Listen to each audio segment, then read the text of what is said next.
Stop the World! Welcome to another video edition of ASPI's Stop the World, recorded on the sidelines of the Sydney Dialogue that was held recently in September. I'm Justin Bassing. And I'm David Rowe. And because we're talking about climate change today, Justin, I'm going to hit you up with a quiz question to start with, just to test your knowledge. All right. So, sea levels are rising faster in the Pacific Island region than they are on average across the globe. Why? I don't know, Dave. The only thing that comes to mind, unfortunately, is Back to the Future and Marty McFly referring to heavy, and Doc Brown saying, "What is there some type of problem with the Earth's gravitational pull in the future?" So, can I say gravitational pull? You're close. Spin rather than gravitational pull. Of course, tides are created by the moon's gravitational pull. In this case, and I'm not trying to embarrass you, I needed to ring our climate guru, Mike Copage, to have him explain it to me. My intuition said, rather stupidly, limited imagination and all, that given that the oceans are one continuous body of water, wouldn't the water flow around until it all kind of flattened out to the same level? Of course, on a global scale, it doesn't quite work like that. Turns out that the spin of the Earth creates a force that's more pronounced around the equator, and as you get closer to the equator than it is towards the poles. Hence, equatorial regions are seeing more pronounced sea level rises than elsewhere on Earth. So you see the same effect around the equator, coast of Peru, around the other side, around the Indian Ocean and this sort of thing, but obviously because the Pacific Islands are very low-lying and there's a lot of attention paid to the impacts of sea level rises there, we hear about the doubling effect of sea level rises on the Pacific Island nations. So, with that, we'll talk about today's episode. Well, easy for you to say, and obviously highly complex, which is why we are lucky that we're today going to be able to listen and see two experts on the issue. Robert Glasser, Senior Fellow here at ASPI, and Anote Tong. Yeah, Anote, he's what you might call the embodiment of the wise elder statesman. He's the former president of Kiribati and chair of the Pacific Elders' Voice. He's one of the world's and the region's particularly most prominent and respected advocates on climate change and combating climate change, and particularly the effects on his island, his home of Kiribati and his neighbours, and those obviously include sea level rises. So a very respected voice. Yeah, Dave, I think it's fair to say that around all the threats and challenges that climate causes, Anote has such a sense of purpose that not only are we able to hear about and understand the threats, but we are also able to come away with a bit of optimism. And whether it's Anote and Robert talking about Australia in the Pacific, China's role in the Pacific, I think that sense of purpose, that sense of mission is something that the viewers today will really grasp hold of and enjoy. It's a great conversation. Two very highly respected and wise gentlemen. We hope you enjoy it. This is Sydney Dialogue. We're here with Anote Tong, who is the former president of Kiribati. In fact, he served 3 separate terms as president. Tong has been at the forefront of raising global awareness of climate change issues. He's been active both in the region as a leader, including now as the chair, I think, of Pacific Elders' Voice, which is an advocacy group of leaders, Pacific leaders, who are now joining together, trying to speak with one voice about these critical issues confronting the region, but also internationally in the context of the UN and in other international forums and groups. So it's really a great pleasure, Anote, to have you with us and at the Sydney Dialogue, and to be able to discuss some issues of the moment with you. Well, lovely, and thank you for giving me again the opportunity to tell my story. Thank you. I look forward to hearing that both at your session later today and maybe in our interview today. Maybe we can get a bit of a preview. Maybe the first thing is, last week the Pacific Islands Forum leaders met, and it was quite a lot of movement, including the first day, which I think there was an earthquake, a 6.3 earthquake that struck Tonga at the time. But It was a critical meeting, a lot of decisions taken. I know my former boss, Antonio Guterres, attended and launched a report, a sea level rise report, which shows sea level rising twice as fast in the Pacific as in other parts of the world. And I know he used the term, and I know this is a term that's always used with climate change, the catastrophic implications for the region. And so maybe as a first question, what did you think of the Pacific Islands Forum in general? Maybe you have some general reactions, and then specifically to this challenge that Antonio Guterres pointed out and that you've been advocating about for a long time, the climate impacts. Well, I suppose the forum leaders once again went through the same sort of agenda. Nothing really new, as I can recall, but I think there's some developments on some of the ongoing issues. I think one that was two, which I thought were interesting, was the operationalization of the Pacific Resilience Facility. That is interesting, and I think in my view, exciting, more targeted to the region's requirements. And perhaps in a way, it has the potential to be the Green Climate Fund for the region, and because we did have problem accessing the Green Climate Fund.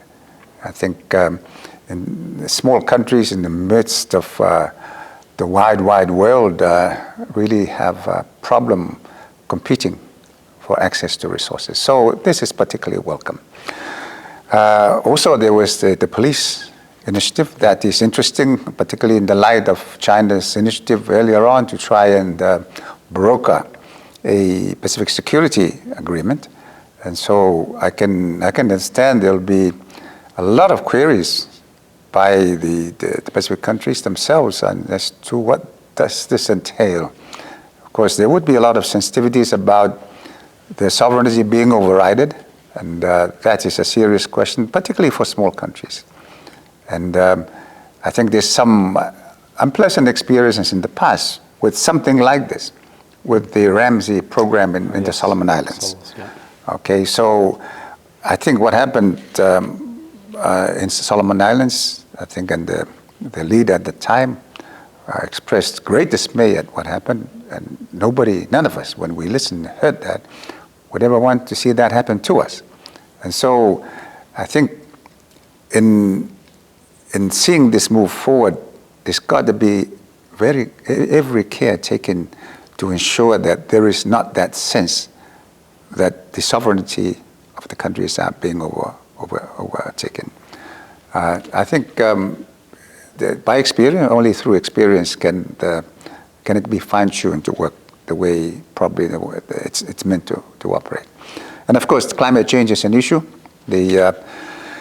This statement by the Secretary General, once again, is just a reiteration of what the IPCC has been saying.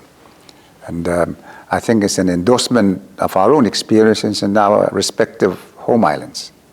We've seen this happening. We don't have the numbers like 15 centimeters, but we see what is happening. And so earlier this year, Tuvalu and the Marshall Islands experienced some severe flooding. We've had our share of flooding, and so these things are happening. And it's the joke that water lapping at the door is actually a reality. From my own personal experience, I have this.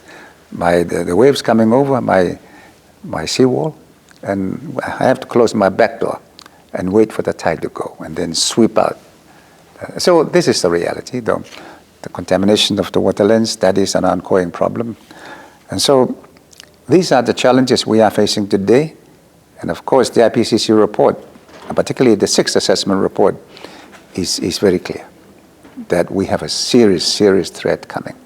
And we have, as we did by the fourth assessment report in 2007, we were given up to the end of this century as the time when our islands will remain habitable.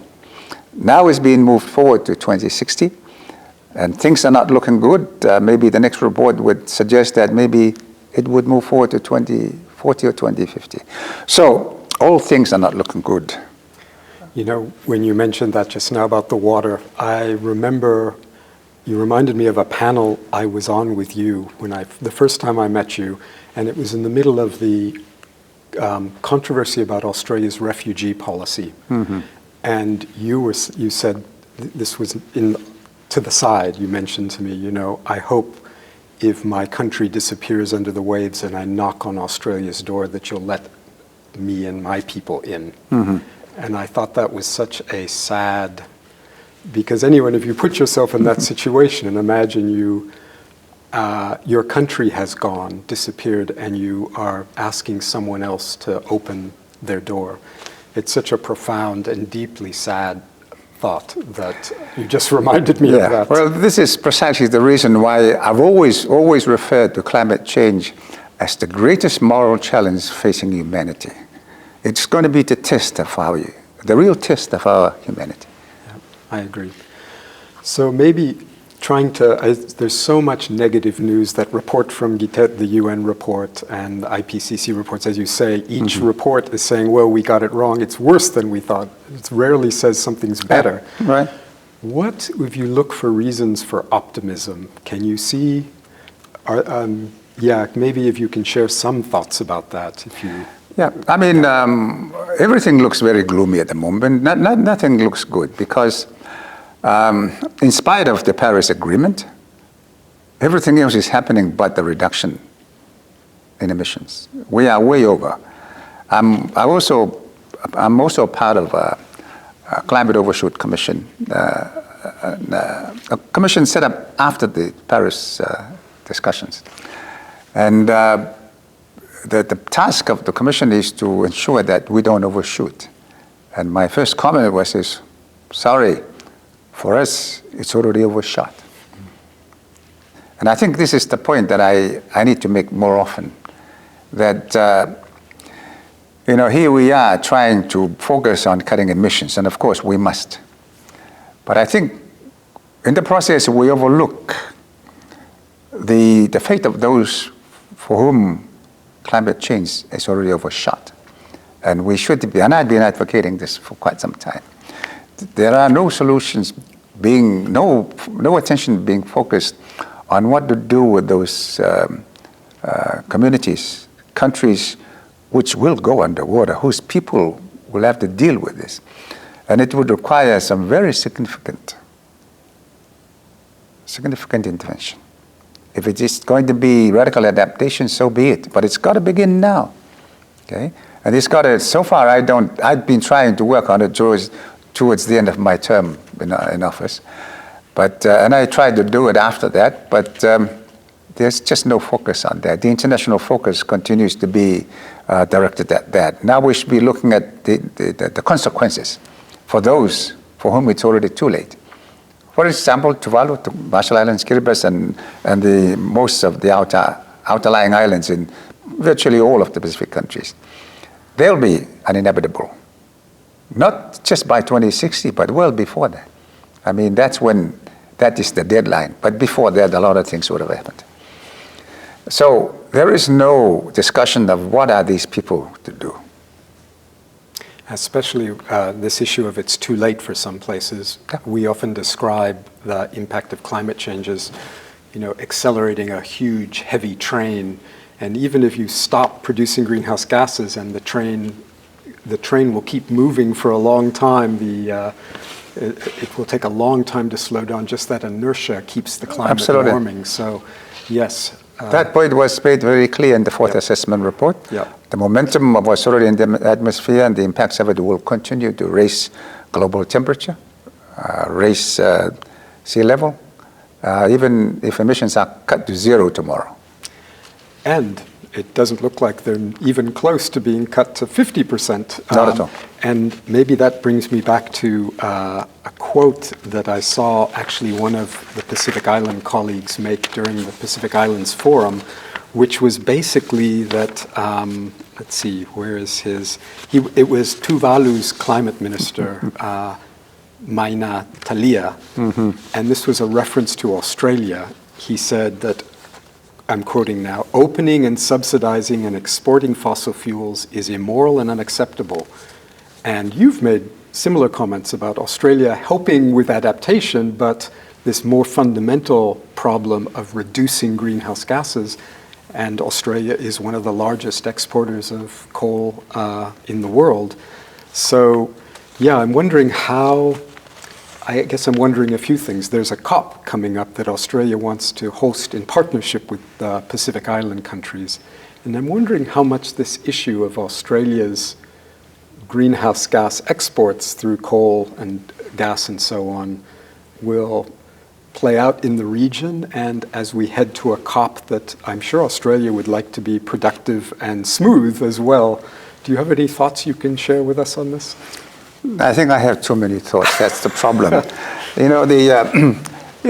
Australia has been a good partner, a development partner, and they've done as much as they can to try to assist us build resilience.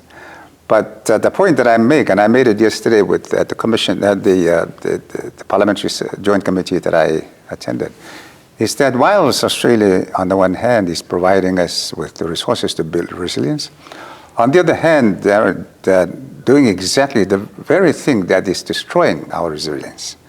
By exporting the huge amounts of coal, Australia is third, if not second, after Russia.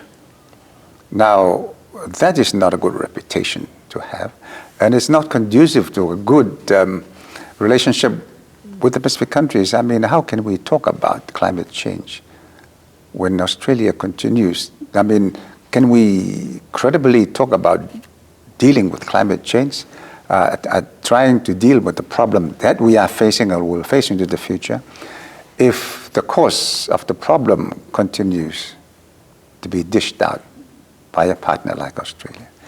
That is going to be a challenge for Pacific Island countries to swallow. I mean, as a partner in an endeavor, you work together to deal with the problem. I noticed at the Pacific Islands Forum meeting, actually the nations endorsed the idea of this partnership for the COP. And but I agree. I think this is going to be a rough ocean for with this issue. Yeah. I'm interested in the thinking in the leaders. I think if I was there, I probably would have said yes, but we'd like you to do these things as a condition of that partnership. But to be a partner with a partner who is doing the very thing that is destroying our home islands, it's almost like treason, traitorous relationship. It's we're not stupid anymore or naive enough to believe that it's a good thing. I think you've said Australia is a good partner in the region, and it's certainly, at least if we look at the aid program, for example, it's one of the largest sources of Australia's aid funding. There's the Pacific Resilience Facility, where I think Australia's pledged $100 million. That's right. Still nowhere near the amount of money the region has said is required to help it adjust and respond. So yes, there are these tensions, but another one, though, is not just the financial support, it's also this tension that we see in the region around China. And there are two themes that seem to stand out when we look at the relationship. One is, of course, what for the region itself is the top priority, which is climate change, an existential risk for countries in the region, an economic development disaster issue. And for Australia, of course, climate change is also an issue for Australia. We saw during Black Summer 23 million hectares burn in Australia, for example, just as an example. But also I know China features prominently. And maybe just to have your reactions to this trade-off. These issues. I think it's very clear. For Australia, it's very clear what its priorities are. And for the Pacific, it's very clear what our priorities are. I mean, our priority is not China. But Australia's priority is China.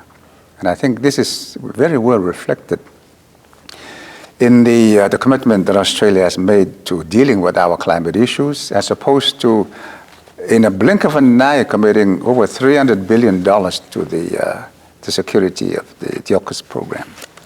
Okay? I mean, that is very clear where the priorities are. So this would lead us to question how important is climate change because for countries like, particularly the ones on the front line, which mostly are in the Pacific, it's about their survival. We see, even the policing initiative that you mentioned a moment, which was one of the main outcomes at the Pacific Islands Forum. You see these two issues kind of coming together. There was a lot of commentary in Australia following that announcement that this was targeted at China, keeping China out of the region. On the other hand, also those police are in the agreement are helping respond to disasters, and that climate change is making worse. So these things seem to be increasingly woven together. And I'm also thinking of the Philippine Union agreement, So do you have any, which of course has a climate element, for example, fast tracking visa or stay ability for Tuvalu, but also this issue about outside intervention and so on. So I don't know if you have any reactions to those examples.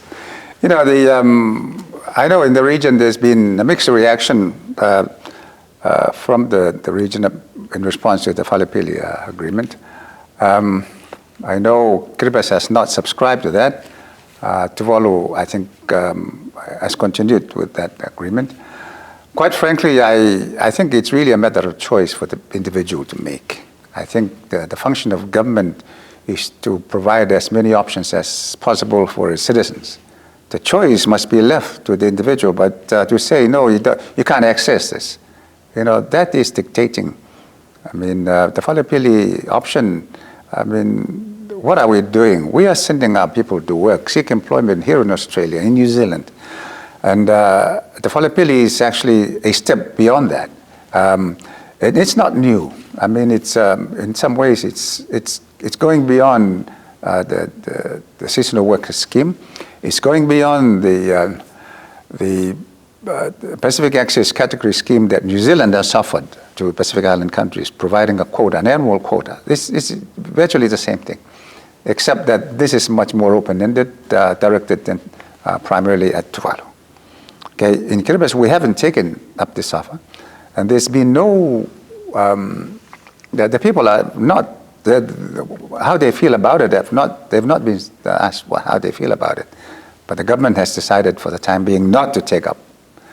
Okay, in other words, the government has decided that the people don't want it. I doubt if that is true, because those that don't want it will not take it up. Those that want it may want to take it up, but now can't. That's interesting. Maybe focusing on Kiribati. What I know, I'm wondering how the China situation plays out in Kiribati and the China and Australia connection. I guess one of the things I've wondered is if I'm a government in the Pacific, in a government, and I'm thinking, we need support for our development, for climate adaptation. There's China out there offering things. There's Australia worried about China. To what extent is that actually used as and then is used as leverage to get more funding from Australia or in the U.S. And do you see that dynamic? And it makes me also think, what about the opposition parties? Because if a country, a government is being supported, their policies are being supported by Australia or anyone else, how does that, what are the implications if there's a change of government at that point? And I know you've certainly been president in the country for quite long periods of time, so it'd be great to have your insights into that dynamic. I think I've been asked a question a bit like that. And quite frankly, I say if there is a competition, let it go on. Okay, I mean that is it's like a bidding in any auction. All right, let the auction go on. But I think the mistake that we mustn't make as small countries is to try to play this, manipulate it, because we could never, we would be playing a very dangerous game. And I think at the center of it would be the question of integrity. How can we do this with integrity? And it's going to be a challenge.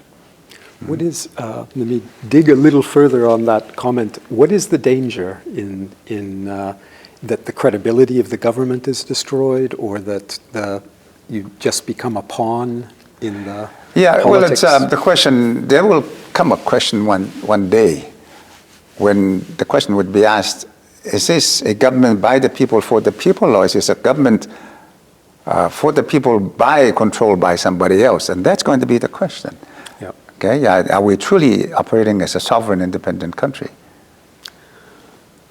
And that is a really fundamental question. Absolutely. And I'm wondering also in the context of the increasing great power competition between the US and China and Australia's connected in various ways through alliances and arrangements.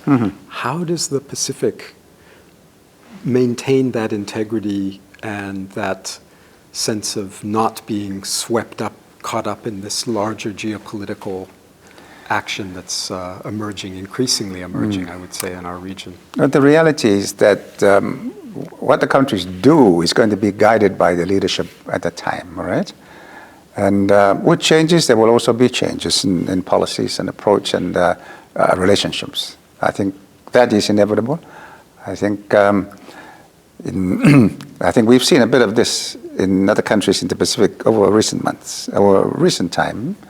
And I think one must avoid having this to and fro effect, okay? And so, like let's say that maybe this government is a friend of Australia, but the opposition is a friend of China. And when they come into office, they go to China, okay? And they push the Chinese agenda. When they lose again, we go back the other way. And that's something, so it must be leadership for the people. We must never lose the focus. Our political leaders must never lose their primary focus, their primary duty, which is for their people, not just now in the short term, but in the long term. When you said that, the changes, your hand resembled the surf going out and coming in again. And maybe that's the pace of... well, the tide comes in and out, but I think what remains is there is that ocean, immovable ocean out there. And what also you've highlighted is the importance of leadership that is leadership for the people. And you've certainly exhibited that in your career, both as president and since. And thank you for your leadership, and thank you also for joining us here at the Sydney Dialogue. Thank you for given me this opportunity to again tell my story, and let's hope that we can do the right thing. Thanks, Anote.